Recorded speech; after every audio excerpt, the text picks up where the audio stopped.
Not all that glitters is gold. Protest may sound reassuring, but it has never yielded results.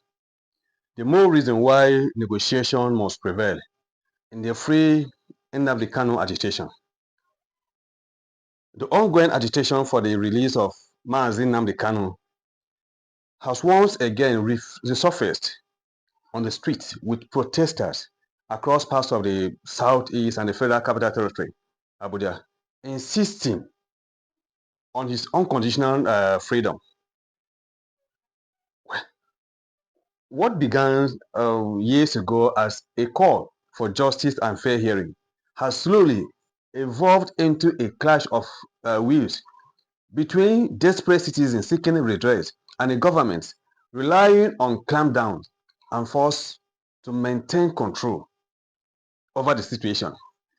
The latest demonstrations have further heightened following the arrest of Kanu's younger brother and one of his lawyers, a development that has not only angered his supporters but also raised strong questions about democratic space and respect for civil liberties in Nigeria. And this is where I believe Kanu received a Trojan horse. The protest was meant to secure his freedom, but now his younger brother and his lawyer have joined him in detention.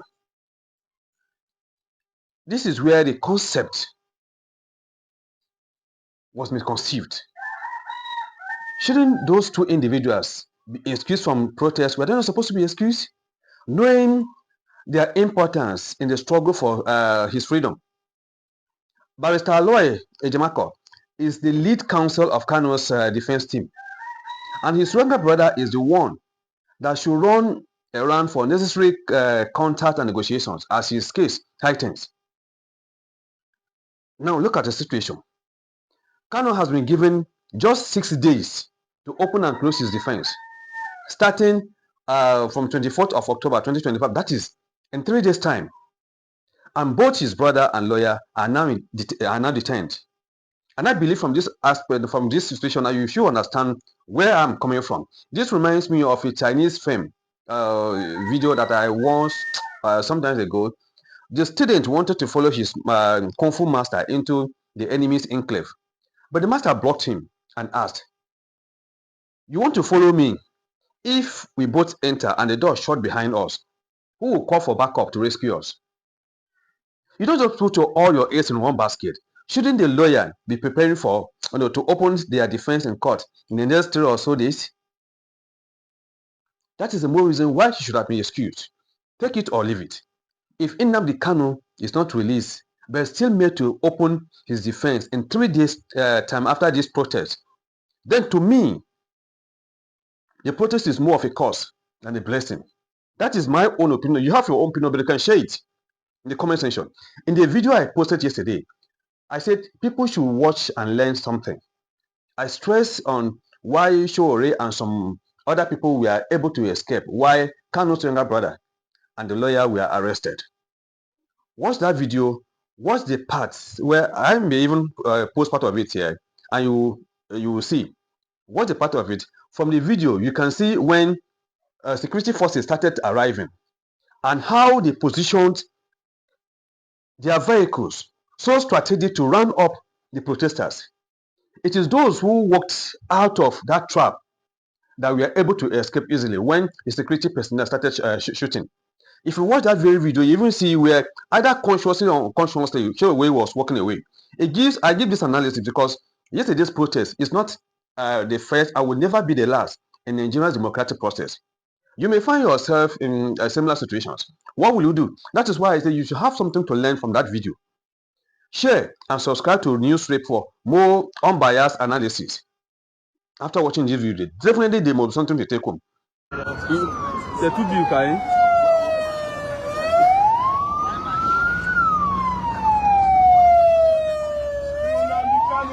Free Nnamdi Kanu now. And just last year, August, Free Nnamdi Kanu now. the Ali must go pro.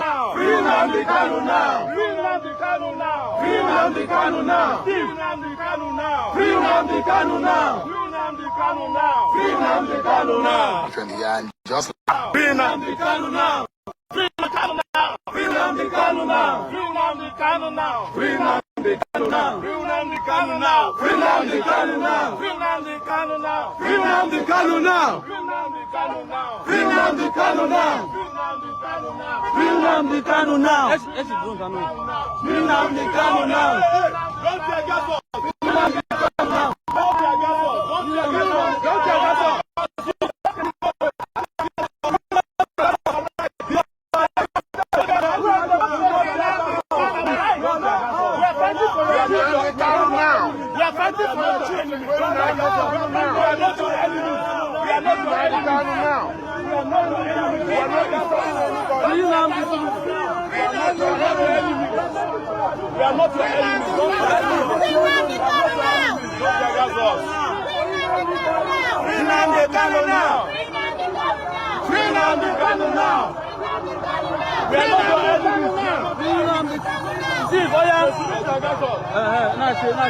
Occupy Nigeria of 20.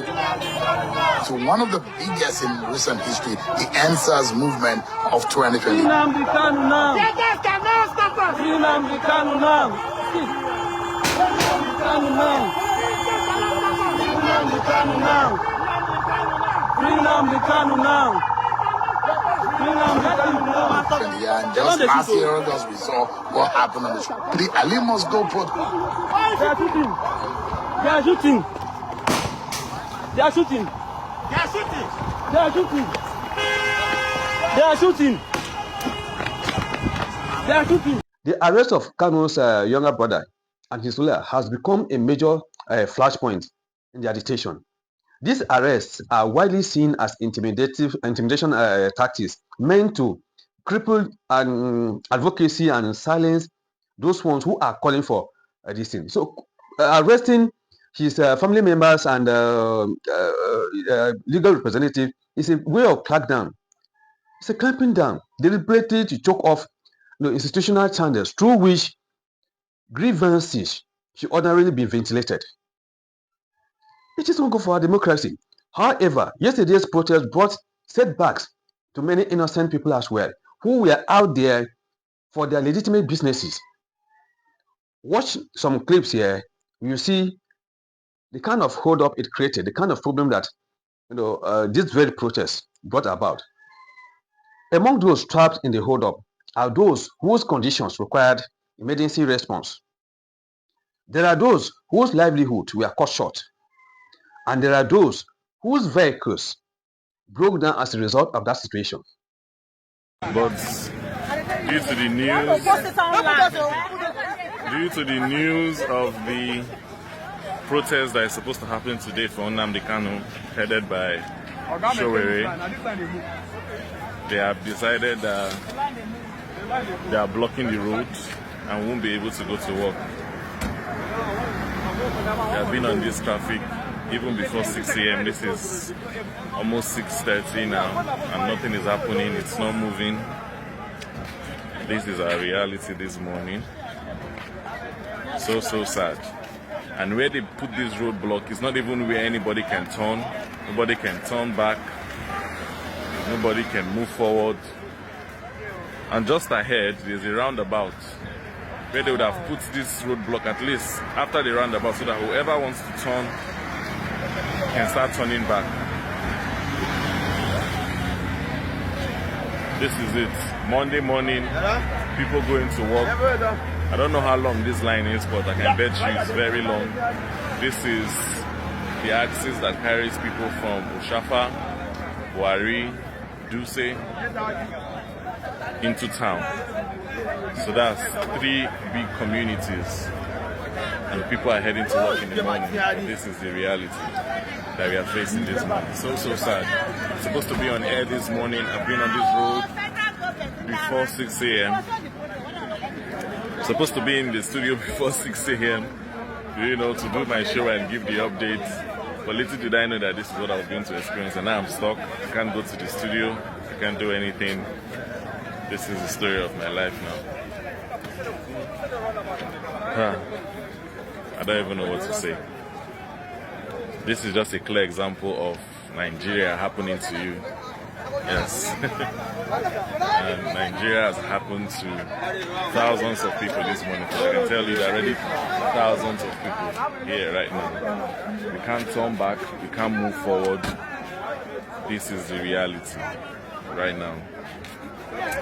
Now, lots of people, maybe 100 of people inside this bus. There's another one behind me. I'm sure there will be more. Apart from the people in cars. This is our reality, yo. This is our reality. This is our reality.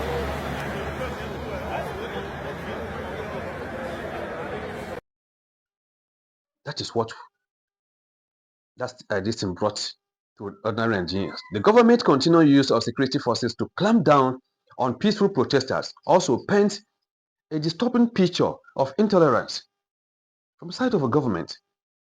Tear gas, arrests, harassment of journalists, and disruption of assemblies have become the default response. Yet, history has repeatedly proven that no crisis sustained by brute force ever yields lasting peace. This is why I believe that negotiation is the only sustainable path to two. Calls for negotiation are not merely emotional, they are strategic, political, and historically justified. Dialogue and not confrontation has resolved most prolonged political standoffs across the world. It's achievable, even when positions are deeply polarized. Negotiation creates pathways for compromise, peace, and stability. So why don't we apply it here? There are compelling reasons why negotiation should prevail in Kanu's case. There are. For instance, street protests have reached their limit, and continued protests only deepen hostility and resentment while the government hardens its stance on this matter. A political matter cannot be permanently cured through policing. The judiciary alone cannot deliver justice in a politically sensitive case. Court pronouncements, delays, and reversals have shown that Kanu's ordeal is as political as it is legal. Without political consensus, legal processes will perpetually stall. So we need to think around here.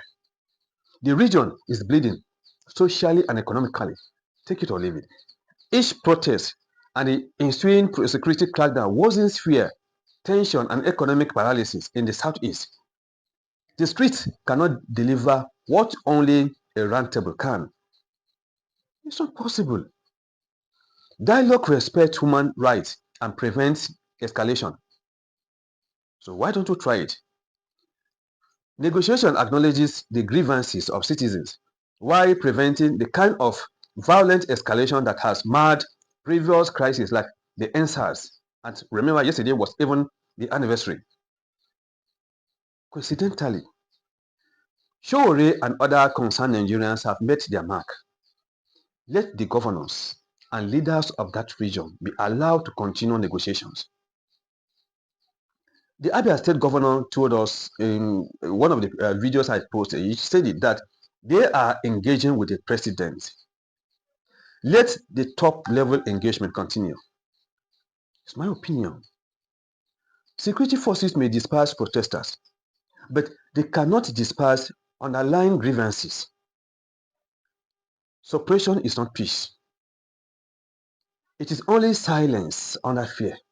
That's what they achieve. A nation that treats peaceful agitation as rebellion inadvertently radicalizes its youth and deepens mistrust in institutions. The more the government resorts to force, the more legitimacy it loses in the eyes of the aggrieved population. Wisdom is key in this matter. Nigeria faces a crossroad.